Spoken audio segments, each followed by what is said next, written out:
Good afternoon and welcome to your lunch primetime news. You're with me, Jitendra Gunasena. Let's now take a look at the headlines. Fire erupts in the Knuckles Reserve.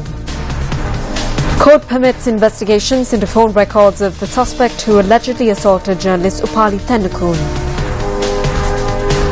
2 projects as part of the Gammatha 100-day initiative vested with the public.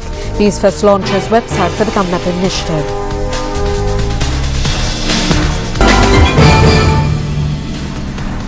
Seven Sri Lankan national fishermen were arrested by the Navy for conducting illegal fishing activities in the northern region seas of Pigeon Island. The arrest was made by the Sri Lanka Navy belonging to the eastern province. A dinghy, illegal fishing nets and other equipment used by the suspects were seized by the Navy. The naval forces said that the suspects and their equipment in custody will be kept at the Kuchaveli police station for further inspections. Meanwhile, in other local news, officers of the Sri Lankan Navy arrested an individual in possession of 50 kilograms of Kerala ganja in the seas off Point Pedro. The Navy stated that they also seized the dinghy that was used to transport the stock of drugs. The arrested person and the seized goods have been handed over to the custody of the Kankasanthure police for further investigations. Meanwhile, a fire has erupted in the Kattopadukolla area of Hunnaskiri mountain range situated around the Knuckles range. The Ududumbara police said that the fire that erupted last night is currently spreading across the area. Efforts to douse the fire have been hampered owing to the strong wind conditions in the area. The police said that the relevant authorities have been notified of the situation and operations to douse the fire are currently underway.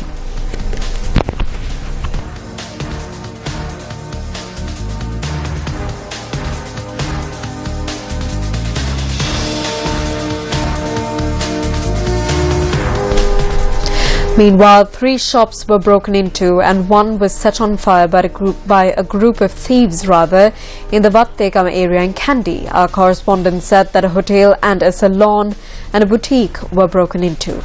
Our correspondent added that while attempts to douse the fire were successful, the shop had completely been destroyed. Kattukasthura police have begun further investigations into the incident.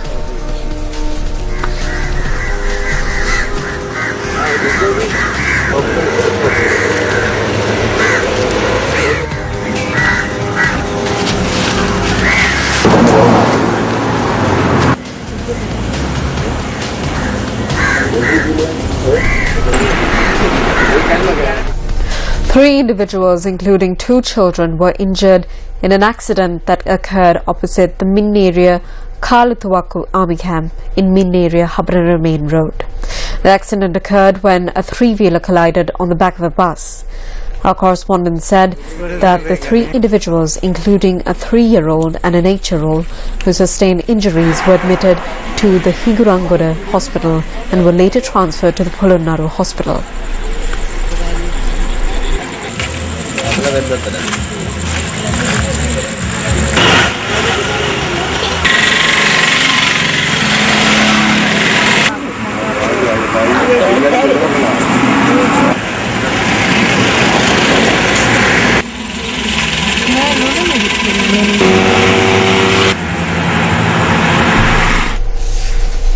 There were a number of fatal accidents that were reported along the highway. 2 individuals were killed in an accident that occurred at an entry point to the Colombo-Katunayake Expressway. Police said that a vehicle rammed into a lamppost on the centre island of the Jayala entry point to the expressway at around 1 o'clock this morning. The accident claimed the lives of the driver and the person travelling in the front seat of the vehicle. The deceased were residents of Jayala. Meanwhile, 1 person was killed and another injured in an accident that occurred in the Akmimana area along the southern expressway. Police said that the accident occurred when a pickup travelling from Colombo to Mathura rear-ended a car. The driver of the pickup passed away after being admitted to the Karapitiya Teaching Hospital. The deceased was a 25-year-old resident of Kadawatha. The 41-year-old individual who was injured in the accident is currently receiving treatment at the Karapitiya Teaching Hospital. In other local news, the suspect in connection with the assault launched on senior journalist Upali Thennakoon was produced before the Kampa Magistrate Court this morning. The Army intelligence officer was arrested for allegedly assaulting senior journalist Upali Thennakoon on the 23rd of January in 2009. However, the attorney-at-law representing the suspect stated in court that phone records have proved that the suspect was in Kohuwala on the same day that senior journalist Upali Thennakoon was said to have been assaulted. Kampa Chief Magistrate Kavindya Nanayakara ordered that the said phone records to be presented to court. The suspect who allegedly launched the assault was identified by Upali Thennakoon and his wife during an identification parade on the 26th of this month.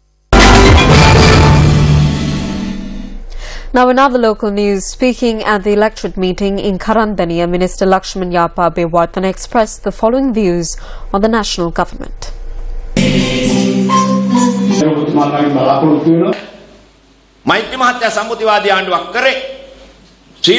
President Maithripala Sirisena formed the national government upon the agreement of the MPs of the SLFP during a meeting held in Negombo.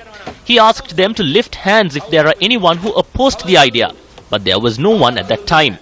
Only Kumar Velgama said that he won't disagree at that time, but to write down his opposition. There was only one person, but he did not vote in the opposition at that time. Therefore, it won't be wrong if President Maithripala Sirisena attempts it and writes when someone else attempts it.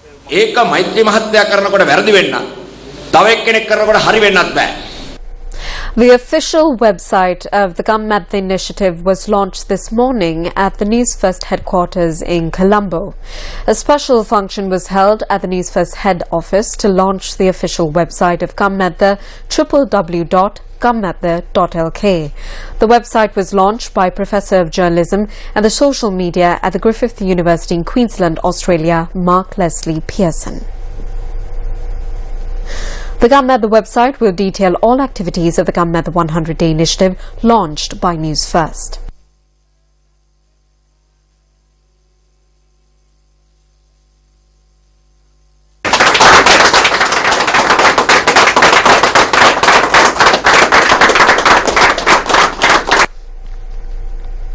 The official website for the Gammadha 100 Days Initiative, www.gammadha.lk, was launched today. Through this revolutionary initiative launched by Newsfirst, we managed to change the lives of many Sri Lankans for the better. Here's a look at the progress of the project.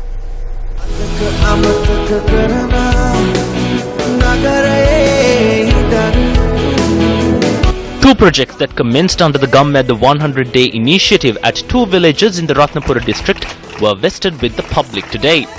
The residents of the Eagustland estate in Ratnapura, who had to survive every day with the water that they collect within 2 hours each day, were filled with joy when the water project that commenced under the Newsfirst Gammadha 100-day initiative was vested with them. Meanwhile, the foundation stone was laid for the renovation of the Sunday school at the Mookalana Viharasthanya in Moragoda, Dambulla at the auspicious time of 9:47 this morning. Chairman of the Sri Lanka Mahabodhi Society, Venerable Banagala Upatissa Thero, and Director of Newsfirst, Roshan Vatawala, were present at the event.